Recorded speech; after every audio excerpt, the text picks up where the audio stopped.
Hey up, I'm Nathan Human, and welcome to the first episode of the Biscuit Reviews on its own channel. Many thanks if you're here from the Humanish podcast, and for those of you who have already found these episodes as just the Biscuit Reviews, I salute you. You know what, let's leap right in with a double bill of secrets being revealed.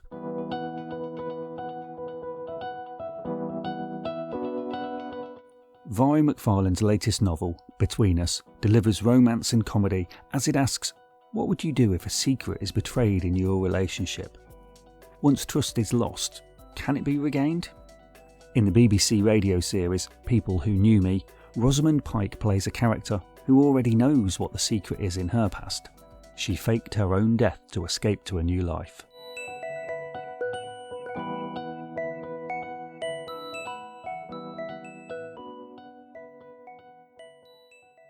Okay, look, confession time.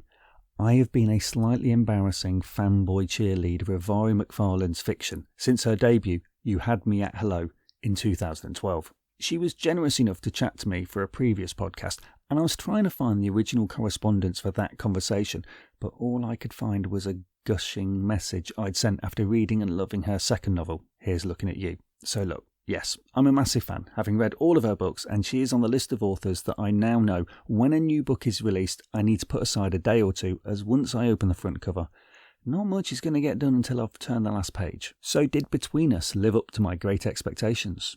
Secondary English teacher Roisin Walters is somewhat of a curiosity at her school, not just because of her burgundy hair, but also because her longtime boyfriend is a famous TV writer with a Line of Duty type smash hit behind him and a much hyped risque new show on the way. He will be joining her and four of their best friends at a country mansion for a weekend party to celebrate one of their group's birthday and see the premiere of this new show. In the film version, and look, due to McFarlane's crisp descriptions, I find it impossible to not picture it as if it's filmed. All of this would be done over the opening credits with a catchy and cool soundtrack. Oh, and for what it's worth, I'd cast Holliday Grainger as Roisin. What genre do we normally get at country mansions with a group of friends or family? A whodunit. Well, in that vein, we get a healthy serving of clues here as to possible cracks in different relationships as dinner is prepared. Once drinks and food are served, it's on to the main course and a quick sequence of events that set up the main storylines, headlined by why did Roisin's boyfriend take a secret part of her life and put it on screen? Roisin must deal with her issues of trust as she plays detective, delving into her and her boyfriend's past and what's happened in their relationship. At the same time, her mum needs her help at the family pub in the country, and the threads of family memories are being pulled along with pints, and at times it's not clear which is the most bitter. There is attractive assistance at hand, saving the pub and its role in the village fate, from Matt, the recently self-exiled member of their friendship group, who has secrets of his own.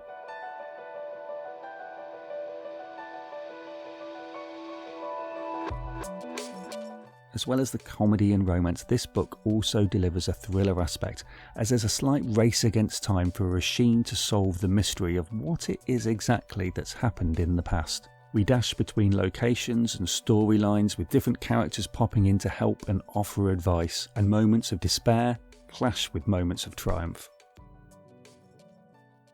There's a great ingredient list for stories set in the notional genre rom-com that allow a writer to kick around the kitchen trying out different combinations and flavours whilst making sure to give you a taste of what you want. McFarlane is now an expert chef, and it's like she's mastered the ready steady cook format of taking a basic counter of ingredients and whipping up a gourmet delight.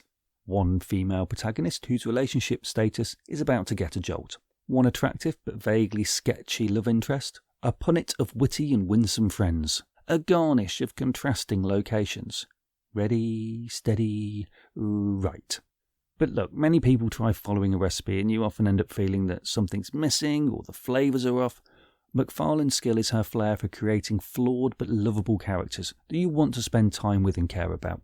And she really hits a spot with the com part of the rom-com. Sharp barbs are traded and gags are so well crafted that I'm often glad I don't read in public due to the proper laughs this book elicits.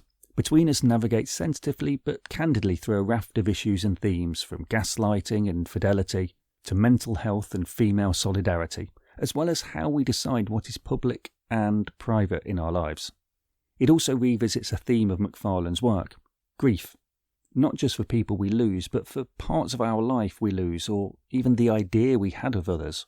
Letting go can be hard, but taking the next step in moving on is often harder.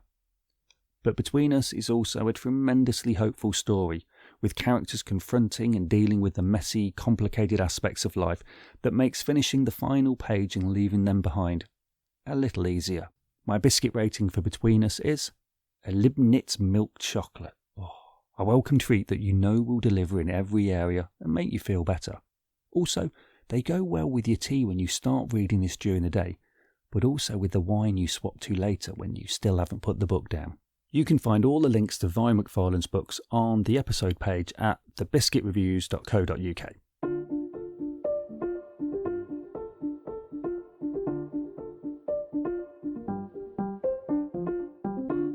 Do you have a book, TV show or podcast that you think is a bit of an overlooked gem? It doesn't have to be a recent release, just something that you find yourself recommending to people. If so, why not get in touch and share it with the Biscuit Reviews? You could send in a written comment on what makes it stand out, or record a voice note, or get in touch and we can have a natter for a future show. Message me via thebiscuitreviews.co.uk or ping me on social media, links at the website and in the show notes.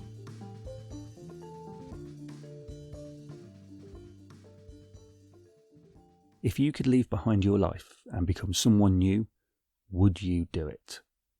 What about using an international tragedy to cover your escape from your husband and running away with your unborn child? 14 years after faking her own death on 9/11, Connie is living in LA with her teenage daughter, and when she is diagnosed with cancer, she's confronted with the consequences of her secret past. I'm going to be a little bit vague with the plot details for the BBC drama People Who Knew Me, as I think the less you know, the more you'll get drawn into this powerful audio drama. With 3 strands of a story all teasing what's going to happen next, the 10-15 minute long episodes zip along, gaining momentum and upping the stakes. A top cast and an evocative soundscape bring the emotions and suspense expertly to your ears, and it made me feel like I was right there more than most dramas. Sometimes it was uncomfortable to be right there, and I'll give you a heads up right from the beginning that at times this is quite graphic and the language would get a 15 rating, so maybe not ideal for the school run in the morning. If the setup in People Who Knew Me is reminiscent of a Hollywood drama, then it has an A-list cast to match. Rosamund Pike is Connie, who we are introduced to living in LA as she adapts to her cancer diagnosis. Through her, to begin with reluctant, conversations with fellow patient Hugh Laurie, we begin to realise that worrying about her future is possibly preferable to confronting her past. People who knew me think I'm dead is the opening line we hear from Connie as she addresses Emily, the person she used to be, when she feels compelled to revisit her actions of 14 years ago. This effective device of talking to her past self helps both us the listener and Connie the character. For us, we can all maybe relate to referring to our past selves as if they are a different person. Alright, granted, me thanking past me for remembering to buy wine is a little bit different to this situation, and helps us understand the distance Connie has put between her new and old life. And it also helps Connie deal with the guilt of her choice. It wasn't me, it was her. Look at the life she had, the decisions she made. I'm the one who has made a new life.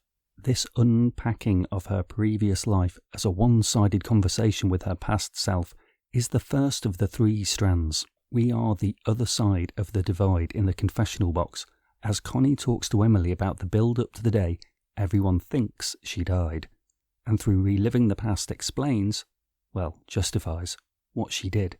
She is no easy-to-warm-to, likeable protagonist, but she is very real. So real, in fact, that I did at one point forget it was a drama and became convinced it was based on a true story. The descriptions of a life that is so evidently disappointing were unexpectedly moving. Many people just deal with the indigestion of disappointment with a dose of wine or screen therapy and get on with it. But not Emily. Connie peels back Emily's work, family and personal ups and downs, and we inch closer and closer to our answer to, but what made this woman run away?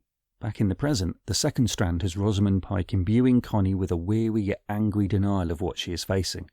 Will the treatment work? The light to this shade comes in the form of Sonny Paul, voiced with real bounce and heart by Hugh Laurie. At first, he is firmly given the cold shoulder, But gradually, Connie thaws and one of the most heart-wrenching scenes underpins the third strand. What, if anything, is Connie going to tell her daughter about her health and her past? Because we find out quickly that Connie's daughter, Claire, has no idea that there is a secret other life her mother has hidden from her. Can she now risk leaving her daughter with no family? Or is the risk that by revealing the truth, she will lose her anyway?